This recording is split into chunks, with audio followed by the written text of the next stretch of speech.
After that testimony by Ramil Madriaga today, dyan po sa House of Representatives, mukhang mas magiging matindi yung rage ng mga Duterte. And to be honest with you guys, it would only get worse for the Dutertes. Specifically kay Vice President Sara Duterte sa susunod na hearing.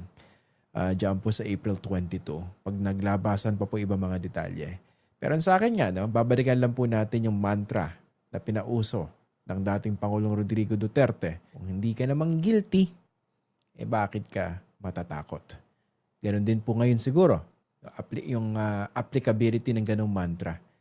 Kung ikaw yung Vice President at wala ka naman tinatago at puro kasinungalingan naman itong sinasabi ni Ramil Madriaga, soplahin mo ng ebidensya, ng katotohanan, ng facts. Unless wala siya nun.